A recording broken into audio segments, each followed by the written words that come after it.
Sasa Mungu anapokupaka mafuta pia tarajia, kama ni kijana tarajia wadada watakuja wenyewe. Ukipigika umepinda, hakuna hata anayekwambia Bwana asifiwe. Anza kupiga pigo zako na kahela, na kule kituoni wasikia umeahidi milioni kwenye ujenzi wa kanisa. Unashangaa, kaka nani nilikumisi kakaangu, unajua kaka yani hata kama unapua kubwa, unajua pua yako yani imekaa ni round fulani hivi amazing. Yani hata uso wako sio ule uso tia, yani uso wako unakaa unampa uko fulani hivi amazing yani. Una bonge la pengo la pembeni, afu mwenye wako ulikaa kidogo kama kwa pembeni hivi. Watakuja.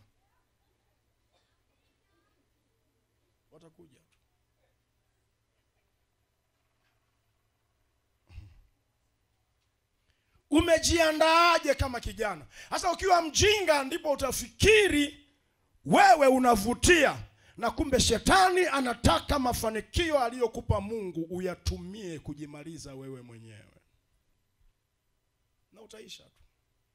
Hauamini? Tupe muda wakati.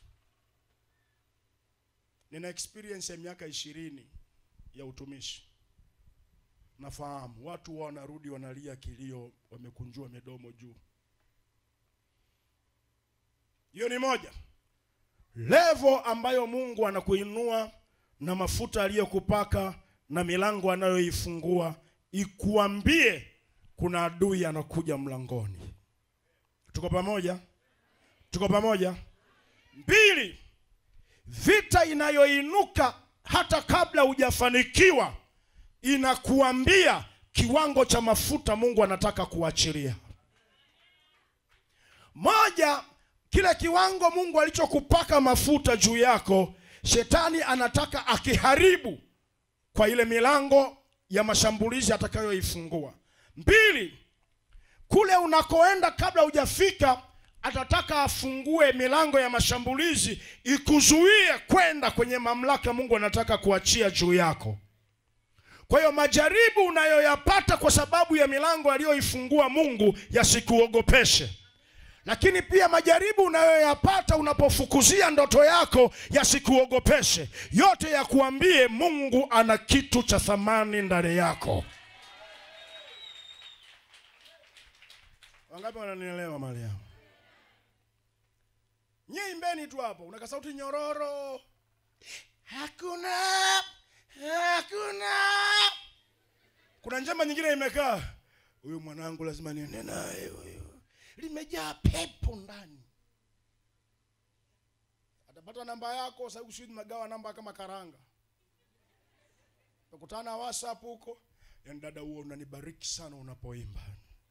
Unajua Mungu amekupaka mafuta wewe. Hata shetani alisema hayo. Mungu amewapa matunda yote ya bustanini mle. Yaani nyie mna bahati, yote mnakula.